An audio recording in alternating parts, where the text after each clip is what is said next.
Procurement क्या होता है और खासकर पब्लिक प्रोक्योरमेंट क्या होती है। देखिए, प्रोक्योरमेंट कोई भी चीज़ है जो आप खरीदते हैं, specially in the context of businesses, ठीक है ना। आप एज अ स्टार्टअप कल को डिफरेंट आइटम्स प्रोक्योर करेंगे, रॉ मटेरियल्स प्रोक्योर करेंगे। जैसे इनने कहा कि मैं बेकरी में करना चाहता हूँ, तो इनको रॉ मटेरियल्स प्रोक्योर करने हैं, ठीक है ना। तो सिमिलरली कोई और चीज़, कोई सर्विस कभी प्रोक्योर करनी होती है। फॉर एग्जांपल, जैसे हम शादी करते हैं तो हमें केटरिंग वालों को बुलाते हैं, तो केटरिंग सर्विस हम हायर करते हैं। तो प्रोक्योरमेंट हर कोई करता है किसी ना किसी तरीके से, specially in related to business. लेकिन अगर हम पब्लिक प्रोक्योरमेंट की बात करते हैं, जो यूजुअली गवर्नमेंट डिपार्टमेंट्स करते हैं, तो they are divided into 3 main types of procurement जो स्क्रीन पे है। एक गुड्स है, दूसरा सर्विसेज है और तीसरा वर्क्स है। गुड्स में आ जाता है कोई भी आपको फिजिकल कमोडिटी हो, in fact not only physical, software भी आ जाते हैं गुड्स में, मशीनरी, लाइसेंसेस वगैरह, रॉ मटेरियल, फर्नीचर, ये आ जाता है गुड्स में। सर्विसेज में जैसे मैंने आपको कहा, हमें केटरिंग अगर हमें करनी है हायर, देखिए इस वक्त I am talking in the respect of a government department, क्योंकि पब्लिक प्रोक्योरमेंट हम बात कर रहे हैं। सर्विस में जैसे फॉर एग्जांपल मुझे टैक्सीज चाहिए, मुझे उनकी हायरिंग करनी है, मुझे मैन पावर चाहिए, फॉर एग्जांपल मुझे सैनिटेशन सर्विसेज यहाँ चाहिए, तो मैं हायर करता हूँ एक एजेंसी को, वो मुझे सैनिटेशन सर्विसेज देंगे। दैट इज़ अ सर्विस जो इन पब्लिक प्रोक्योरमेंट आ जाती है। और वर्क्स होता है जो भी कंस्ट्रक्शन हम करते हैं। फॉर एग्जांपल हमें बिल्डिंग बनानी है, उसकी कंस्ट्रक्शन, सिविल वर्क्स, उसकी इलेक्ट्रिकल वर्क्स, हमें कहीं पे एल्यूमिनियम ये करनी है, पार्टिशनिंग करनी है, वो आ जाता है अंडर वर्क्स। तो जब हम जेम की बात करते हैं, GeM deals with the first two, जो गुड्स हैं और सर्विसेज हैं। गुड्स एंड सर्विसेज आप खरीद सकते हैं ऑन जेम। वर्क्स अभी तक नहीं है, दो there is a process in place की works will also go on GeM, but for the time being अगर आप एक सेंट्रल गवर्नमेंट डिपार्टमेंट हो तो आपको NIC CPP पोर्टल होता है, और अगर आप J&K में हो तो आपको JK टेंडर्स होता है, जिस पे आप लोग अपना टेंडर फ्लोट करते हैं for civil and electrical construction, और उसी पे पूरी प्रोक्योरमेंट हो जाती है। But work is in place. GeM ने ऑलरेडी एक प्रपोजल सबमिट किया है डिपार्टमेंट ऑफ एक्सपेंडिचर को कि आप लोग अब वर्क्स को भी ऑन जेम ही लाओ, ताकि ये ऑल इन वन सोल्यूशन बन जाएगा फॉर प्रोक्योरमेंट। इसको लैग है थोड़ा, हाँ थोड़ा बहुत। जेम की जेनेसिस में बोलता हूँ कि 2016 में जेम इंट्रोड्यूस हो गया था। इससे पहले क्या होता था, DGSND होता था, डायरेक्टरेट ऑफ गुड्स सर्विसेज, वो डिपार्टमेंट होती थी। तो before GeM, before this online portal, scenario क्या होता था कि अगर एज ए गवर्नमेंट डिपार्टमेंट हमें कुछ खरीदना होता था, ठीक है ना, तो इसमें लिमिट्स होते थे कुछ, से 25,000 तक था, या पहले 10,000 था, फिर 25,000 तक था, 25,000 से 2.5 लाख तक था। तो उसमें क्या हो जाता था, अगर हमें से 2.5 लाख का कोई आइटम खरीदना था तो हमें क्या करना पड़ता था, यहाँ पे कोटेशंस लाने पड़ते थे डिफरेंट सप्लायर्स से। वो अपना एनवलप में सील करके अपना कोटेशन देते थे, हम बोलते थे कि हमें ये प्रोडक्ट चाहिए, ये हमें स्पेसिफिकेशंस चाहिए, वो वहाँ से बेचते थे अपने कोट्स, ठीक है ना, वो सील होते थे।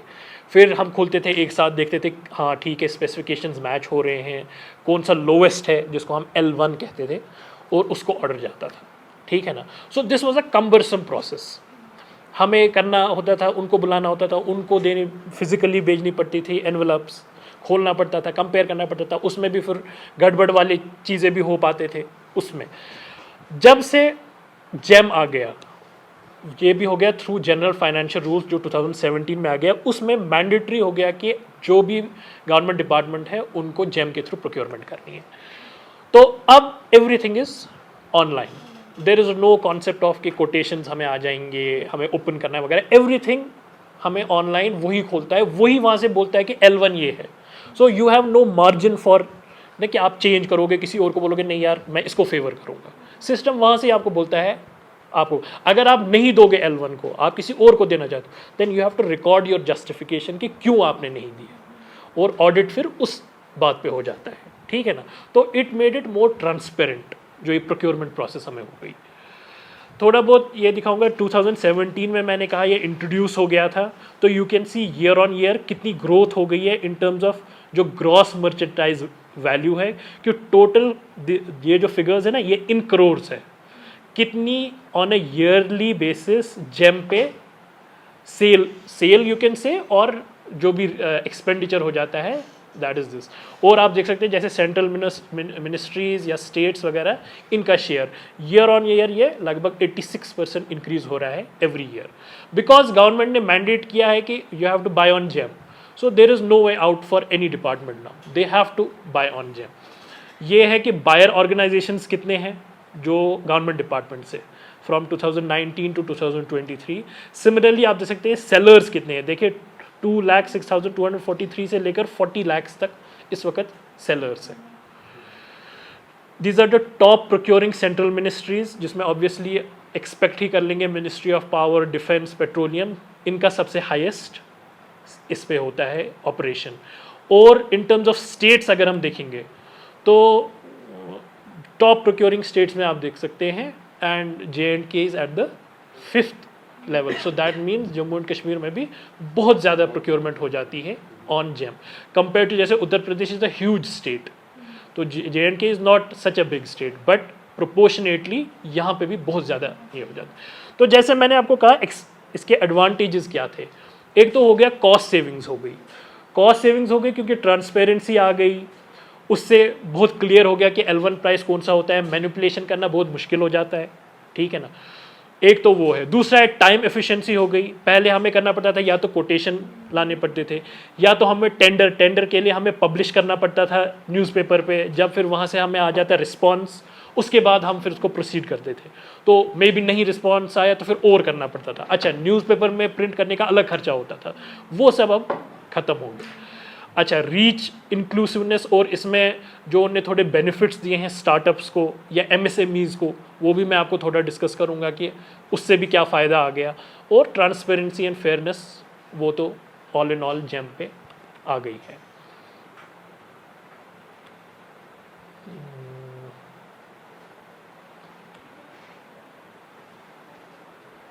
ये चल रहा है, हाँ ठीक है।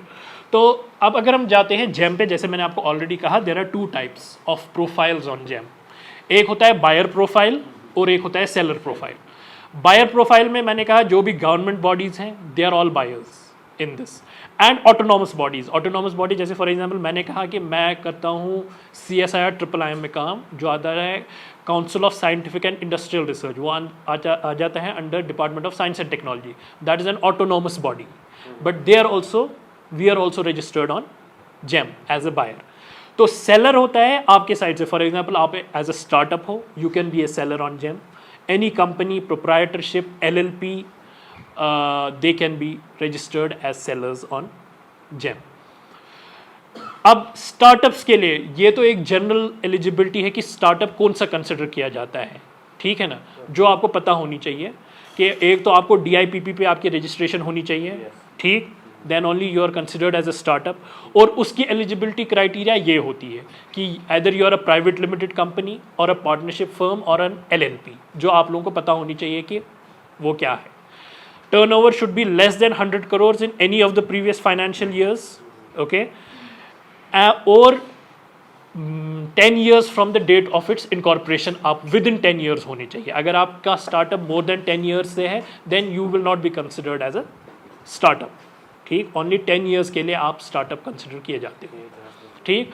और चौथी बात यह है कि it should B, you should be working towards innovation, improvement of existing. ये फोटोग्राफ्स मुझे नहीं लगता, मैं शेयर कर लूँगा PPT, आप लोगों को टेंशन लेने की ज़रूरत नहीं है, ठीक है, आप लोग बस देख लीजिए इस वक्त, ठीक है। तो स्टार्टअप्स को क्या बेनिफिट मिल जाते हैं अगर आप जेम पे हो, तो ये खासकर स्टार्टअप्स को है, ठीक है।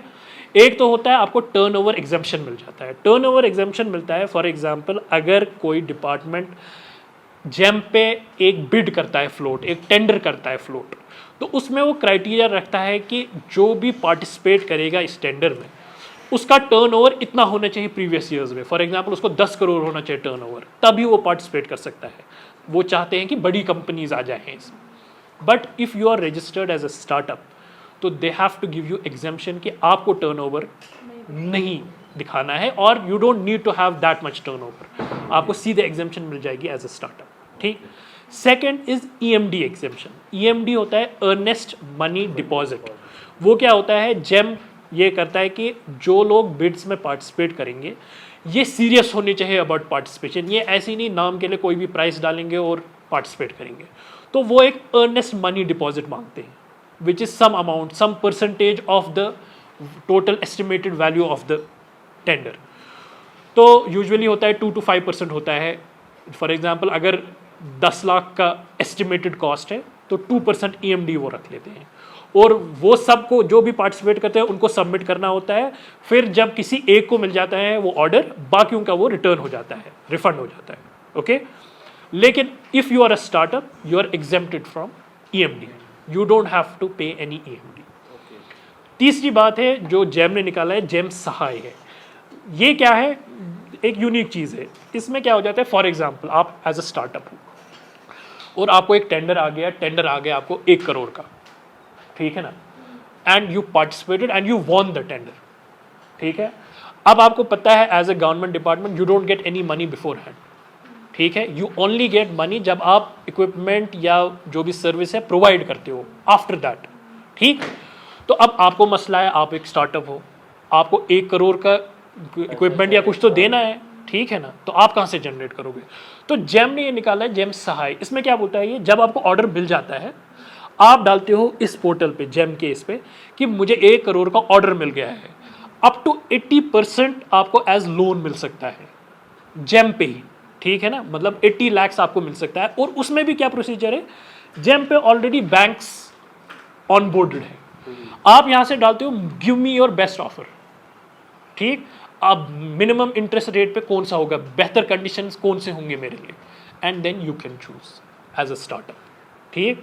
जो आपको सबसे अच्छे टर्म्स एंड कंडीशंस लगते हैं जिस बैंक के, you can choose and they will give you the money for that, all in one, एक ही पोर्टल पे, ठीक। So these are unique advantages जो सिर्फ स्टार्टअप्स को मिल जाते हैं। अगर आपको रजिस्टर करना है as a seller on GeM, ठीक। देखिए अभी मैं फिलहाल ये PPT दिखा रहा हूँ, इसके बाद में ये हम लाइव जेम पे दिखाएंगे, उसमें मैं आपको बायर साइड दिखाऊंगा क्योंकि सेलर प्रोफाइल हमारी नहीं होती है।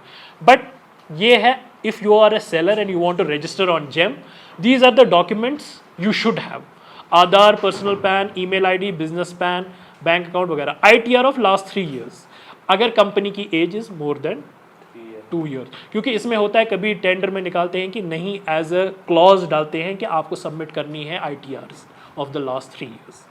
रजिस्टर्ड एड्रेस, अच्छा अगर आप एक MSME है तो आपको उद्यम सर्टिफिकेट होनी चाहिए, then you will get EMD exemption, और अगर आप स्टार्टअप है तो आपको DIPP एग्जेम्पशन होनी चाहिए। GST है कि अगर आप इंटर स्टेट कर रहे हैं, ठीक है ना, अगर आप वो कर रहे हैं then you have to go for GST, उसमें कोई चारा नहीं है। अगर आप इंटर स्टेट कर रहे हैं then you don't need to go for GST, ठीक है। अच्छा, चार्जेस क्या है, जेम पे ऑन बोर्ड होना इज फ्री, ठीक है, for any seller, there are no charges. But अब क्या हो जाता था, बिकॉज मतलब हम वहाँ पे रहते हैं कि we always try to find कि कैसे हम इसको कुछ वो तरीका निकालेंगे तोड़ने का या कुछ करने का, जिसको तकरीबकार बोलते हैं ना। तो इसमें क्या हो जाता था, सेलर्स करते थे मल्टीपल प्रोफाइल्स क्रिएट करते थे सेलिंग के लिए, फिर एक दूसरे के मतलब अपने ही प्रोडक्ट्स 2-2 अलग 3-3 डालते थे, तो ये करते थे। अब इनने क्या किया, इनने कहा नहीं, जो भी रजिस्टर करता है उसको कॉशन मनी डिपॉजिट करना है, वो रिफंडेबल होता है, जब आप ये क्लोज करेंगे अपना अकाउंट तो आपको ये पैसे वापस आ जाते हैं।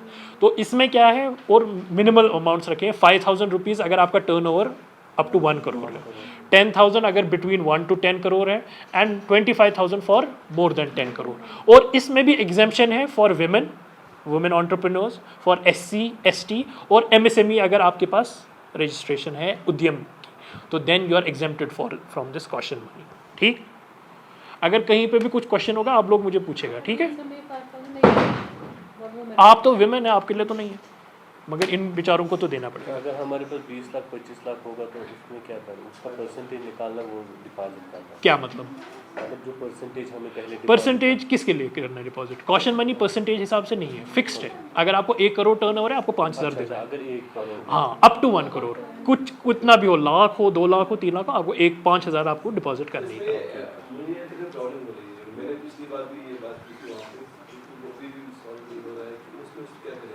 क्या क्या ओके ओके यहाँ से जब अकाउंट नंबर देते हैं वो आता है खाली न्यू आपको आपने बैंक के साथ कांटेक्ट किया है? बैंक आपको वर्चुअल अकाउंट प्रोवाइड करता है. For example I know ICICI bank आपको वर्चुअल अकाउंट प्रोवाइड करता है, तो they have a virtual account in that, you can go for it. उसमें अगर आप नेट बैंकिंग में जाएंगे ना, वहाँ के ऑप्शन होता है वर्चुअल अकाउंट आप बना सकते हैं, उसके थ्रू पेमेंट कीजिए. बैंक के साथ आपने कांटेक्ट किया है?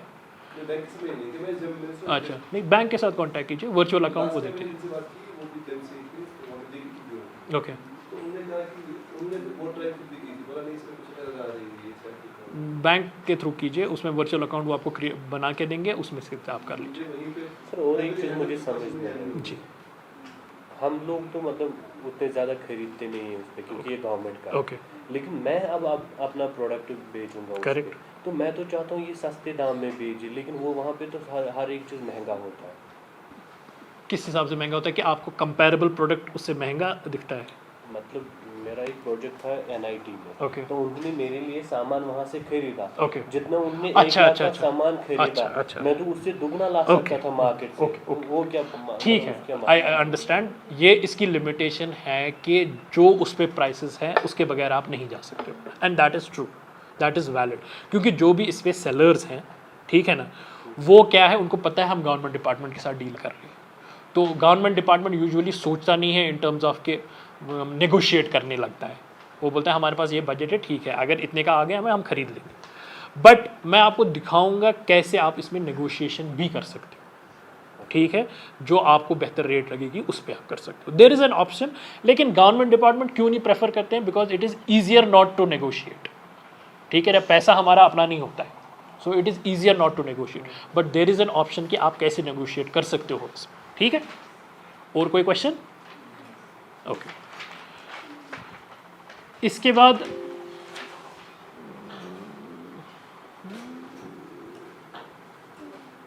इसको आप और कीजिए, ये फुल स्क्रीन.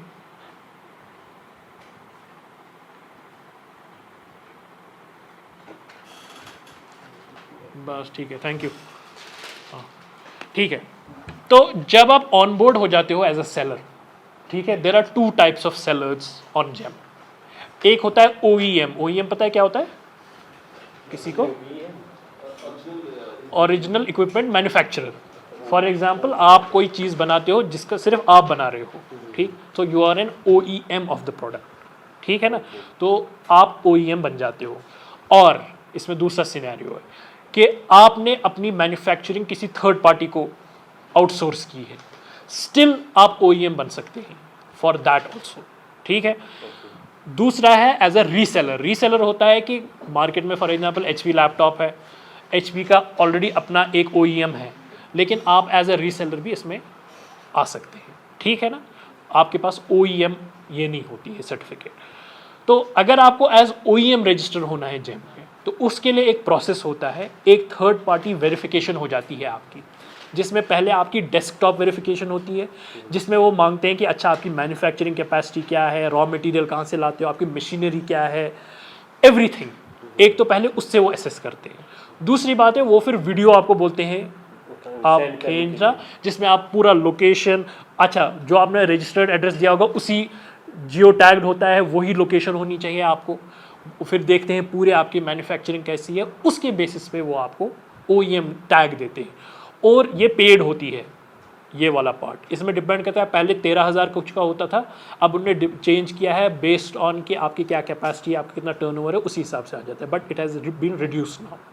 और इसमें एग्जेम्पशन OEMs को वो है कि अगर आपका टर्नओवर और मोर देन 500 करोड़ है और you have a bureau of Indian standards की सर्टिफिकेशन. अब इसमें कुछ फ़ायदे होते हैं जो OEMs को होते हैं, इसलिए कोई जाता है कि हम OEM थ्रू करेंगे. फॉर एग्जांपल मैं एज अ गवर्नमेंट डिपार्टमेंट हूँ और मुझे खरीदना है, अगर मुझे सेम प्रोडक्ट 2 लोग दे रहे हैं, I will prefer to go with an OEM, क्योंकि OEM ओरिजिनल वो है. कल को अगर मुझे कुछ इशू हो जाएगी, मैं OEM के साथ डायरेक्टली रेज करूँगा.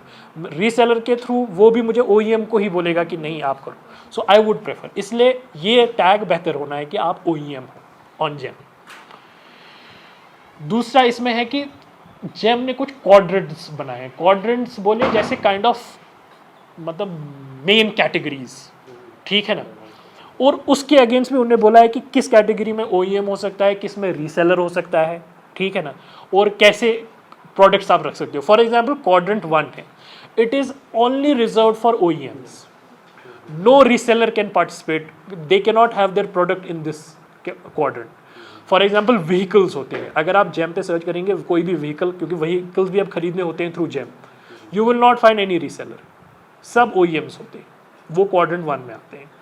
क्वाड्रेंट 2 हो गया OEM एंड इट्स रीसेलर्स। इसमें क्या है, या तो OEM होगा, ओके, या तो होगा OEM अपनी ऑथराइजेशन सर्टिफिकेट किसी रीसेलर को देगा कि आप भी पार्टिसिपेट कर सकते हो जेम पे, तो वो क्वाड्रेंट 2 में आ जाता है। फॉर एग्जांपल लैपटॉप्स है, इलेक्ट्रॉनिक्स है, ये क्वाड्रेंट 2 में आ जाता है।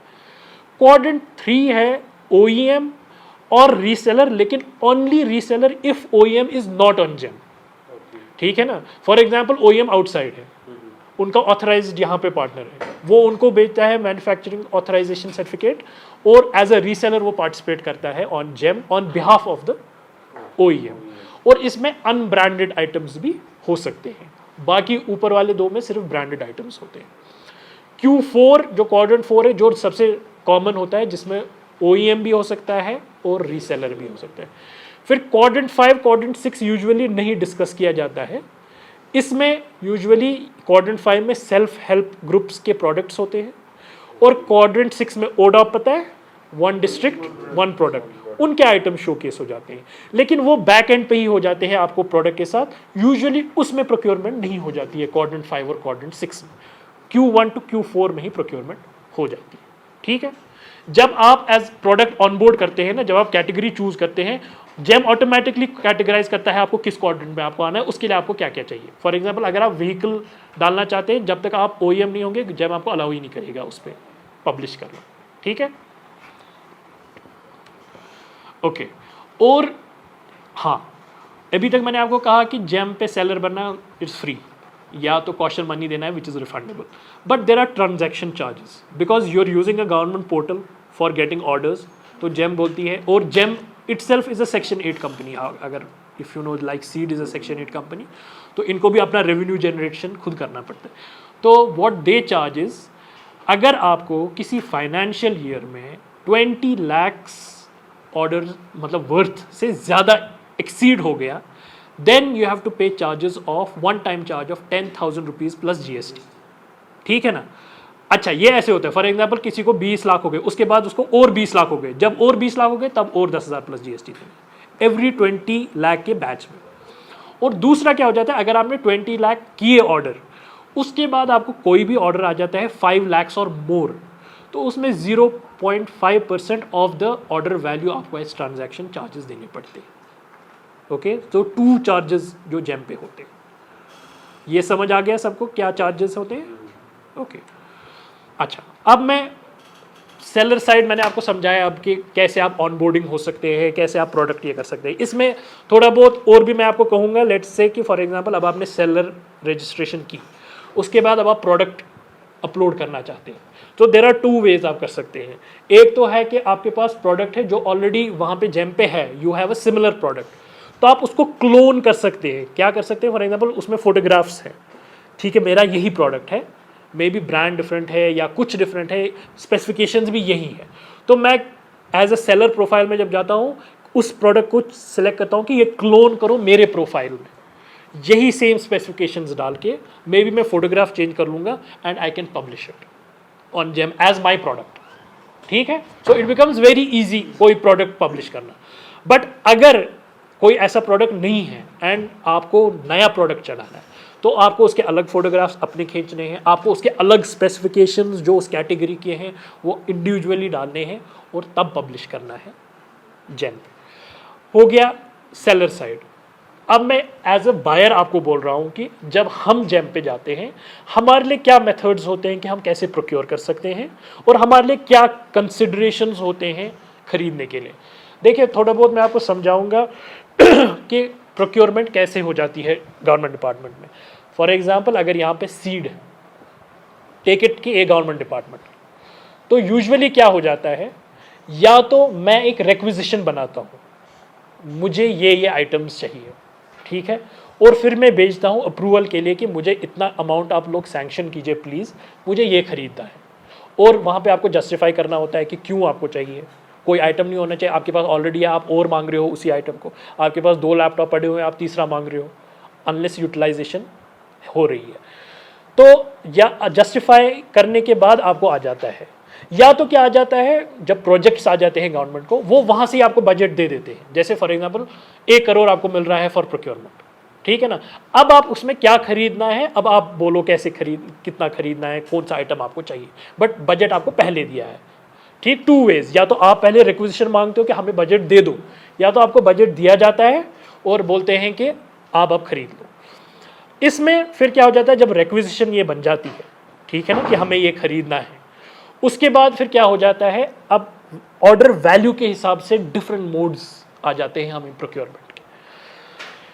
परसों 10 जुलाई को एक ऑर्डर आ गया जिसमें लिमिट्स इंक्रीज हो गए हैं, लेकिन फिलहाल जेम पे अभी वो चेंज नहीं हुए, इसलिए मैं आपको पुराने लिमिट्स ही डिस्कस कर रहा हूं, but I will tell you कि नए लिमिट्स भी क्या है। Direct purchase up to now होता था कि अगर आपको 25,000 तक कोई भी आइटम खरीदना है, आप डायरेक्ट परचेज कर सकते हैं। डायरेक्ट परचेज का मतलब है आप सीधे उस आइटम को सेलेक्ट कीजिए, कार्ट में डाल दीजिए, जैसे अमेजोन पे होता है या फ्लिपकार्ट पे होता है, और खरीद लीजिए, ठीक, वेरी सिंपल।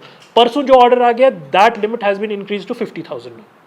पहले 25,000 ही होता था, अब 50,000 तक आप खरीद सकते हो, without any comparison, without looking at anything. सिर्फ आपको जस्टिफाई करना है कि आइटम ठीक है, प्राइस मत ज़्यादा ही कुछ हाई है, it should be reasonable price, ठीक। अब अगर आपके पास item which is more than 25,000, फिलहाल पुराना ही लिमिट हम लेते हैं, 25,000 टू 5 lakhs, ठीक है ना, उसमें क्या होता है, आपको 3 अलग अलग ब्रांड के प्रोडक्ट्स विथ सिमिलर स्पेसिफिकेशंस के साथ कंपैरिजन करना है। फॉर एग्जांपल मुझे लैपटॉप खरीदना है, लैपटॉप का मैं स्पेसिफिकेशन देता हूँ, मुझे i7 होना चाहिए, ठीक है ना। तो i7 में HP भी है, i7 में डेल भी है, i7 में एसर भी है, और भी कोई कंपनी।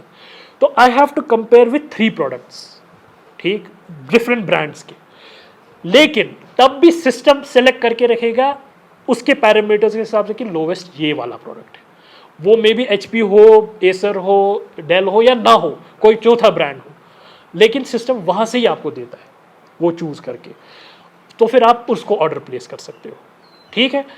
अगर अब आपको 5 लाख से ऊपर है तो उसमें आपको बिडिंग के लिए जाना पड़ता है। बिडिंग होता है जैसे टेंडर फ्लोट करना, ठीक है, तो उसमें फिर अलग क्राइटेरिया होते हैं कि टेंडर कैसे होता है। अच्छा, अब जब इनने बात की थी, उनने कहा था कि वहाँ आइटम्स बहुत एक्सपेंसिव आ जाते हैं, तो there is an option in GeM, उसको कहते हैं बिड RA, उसको कहते हैं रिवर्स ऑक्शन। रिवर्स ऑक्शन क्या हो जाता है कि लेट अस से मुझे कोई आइटम खरीदना है, एंड इट्स नॉट नेसेसरी कि मैं बिड करूँगा कि 5 लाख से ऊपर हो, कभी जैसे 2 ही लाख का आइटम होगा, लेकिन मुझे लग रहा है कि यार अगर मैं डायरेक्ट खरीदूंगा ये बहुत एक्सपेंसिव आ रहा है, तो मैं बिड फ्लोट करता हूँ, क्योंकि मुझे अब न्यूज़पेपर में मत पब्लिश करना है, मुझे जेम पे करना है, तो मेरे लिए फ्री है। मैं करता हूँ उसमें पब्लिश कि मुझे ये आइटम चाहिए, अपने आप कोट्स भेज दो, ठीक है। अब वहाँ कोट्स आ जाते हैं, ठीक है। लेट्स से कि कोई प्रोडक्ट था, उसके लिए 10 कोट्स आ गए, मुझे बिड्स आ गए, ओके, लेकिन I can not see the price अभी तक, पहले मैं टेक्निकल देखूंगा उसका, ठीक है, चलो ठीक। अब जब हो जाता है, जेम को खुद ही पता है, क्योंकि सेलर ने भी प्राइसेस डाले हैं जेम में, जेम को पता है लोवेस्ट कौन सा है और हाईएस्ट कौन सा है, ठीक, और हमें लेकिन नहीं पता है। तो जब आप RA ऑप्शन करते हो इसमें इनेबल, उसमें क्या हो जाता है, उसमें 2 ऑप्शंस फिर आपको आ जाते हैं कि अगर 10 बिड्स आपको आए हैं, जो हाईएस्ट 50% है उनको एलिमिनेट कर लो, तो 5 हो गए एलिमिनेट, अब रह गए 5 में हो जाता है रिवर्स ऑक्शन, कि इस दिन तक मैं टाइम दे रहा हूं, जो मुझे सबसे कम प्राइस देगा मैं उसी को ऑर्डर दूंगा, और वो आपस में देख पाते हैं कि प्राइस कौन क्या डाल रहा है, तो विद इन 2-3 डेज उनमें आपस में हो जाती है ना कॉम्पिटिशन, उसको कहते हैं रिवर्स ऑक्शन। एक तो ये है कि 50% एलिमिनेट हो जाए, दूसरा होता है कि एवरी स्टेज पे हाईएस्ट जिसका बिड सबमिट हो जाएगा वो एलिमिनेट हो जाएगा। जैसे फॉर एग्जांपल आप रखोगे अप टू 4 PM टुडे, जिसका सबसे हाईएस्ट बिड होगा वो ऑटोमेटिकली एलिमिनेट हो जाता है, नेक्स्ट का और साइकिल स्टार्ट हो जाता है। ऐसे आपको you can get the best price, ठीक है ना।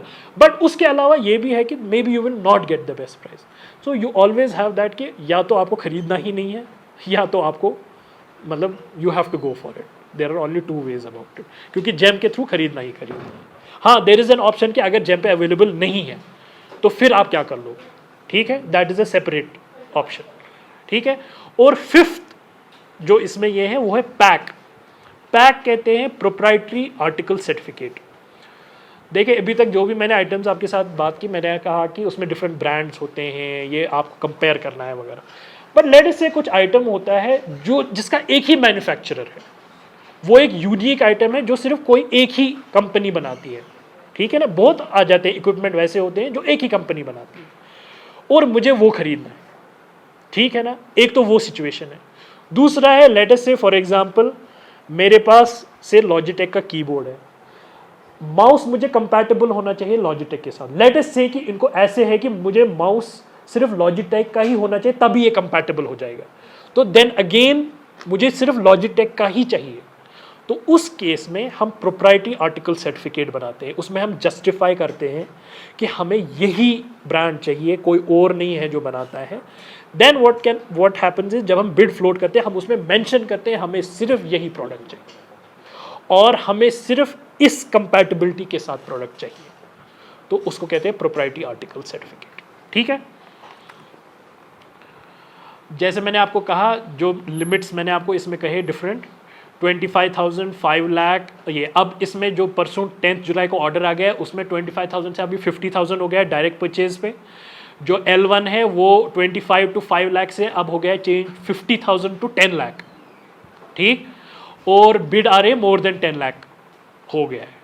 और इसमें और भी कुछ है, फॉरवर्ड ऑप्शन है, BOQ बिड्स है, कस्टम बिड्स है, बाय बैक थोड़ा मैं बोलूँगा। बाय बैक एक ऑप्शन होता है, फॉर एग्जांपल हम इन्वर्टर होता है ना हमें घर पे, तो जब बैटरी ख़राब हो जाती है तो हम बैटरी वापस देते हैं ना, और वो वेट करते हैं, उसके हिसाब से वो आपको प्राइस देते हैं। सिमिलरली इसमें है, अगर हम यहाँ पे लाते हैं इन्वर्टर्स या UPS, उनकी बैटरीज होती है वो 2-3 साल के लिए रहती है फिर ख़त्म हो जाती है, तो बाय बैक ऑप्शन हम करते हैं कि वो वाली खरीद लेगा वापस और डिस्काउंटेड प्राइस पे हमें नई बैटरी देगा, उसको कहते हैं बाय बैक। तो वो ऑप्शन भी इसमें है। मैंने आपको ये डिस्कस किया ऑलरेडी, ये हम लाइव पे ही देखेंगे कि कैसे हम डायरेक्ट परचेज ये करते हैं। मैंने आपको कहा कि 25,000 अब तो 50,000 हो गया है। तो अच्छा थोड़ा PBP समझाऊंगा, push back procurement, push button procurement होता है, ये बनाया है थोड़ा ईज करने के लिए और प्राइस बेहतर बनाने के लिए। जैसे बोला कि इसमें क्या हो जाता है, अगर आपको 5 लाख तक आइटम है आप सीधे उसको बिड डालते हो, हालांकि यूजुअली आप L1 पे जा सकते हो, कंपैरिजन पे जा सकते हो, बट इसमें आप सीधे बिड पे जा सकते हो। लेकिन नॉर्मल बिड में 10 दिन आपको टाइम देना पड़ता है, इसमें आप 3 ही डेज दे सकते हो। लेकिन इसकी ये है रिक्वायरमेंट कि there should be at least 5 bids जो पार्टिसिपेट करते हैं, और जो लोवेस्ट आ जाता है you can directly give the order इसमें। तो दिस मेक्स इट क्विकर, 3 ही दिन आपको करना पड़ता है इंस्टेड ऑफ 10 डेज, ठीक है। L1 का मैंने आपको कहा, वो भी हम देख लेंगे लाइव पे ही। और अबाउ 10 लाख या 5 लाख अभी तक था, अब 10 लाख उसके लिए टेंडर या बिड बन जाती है।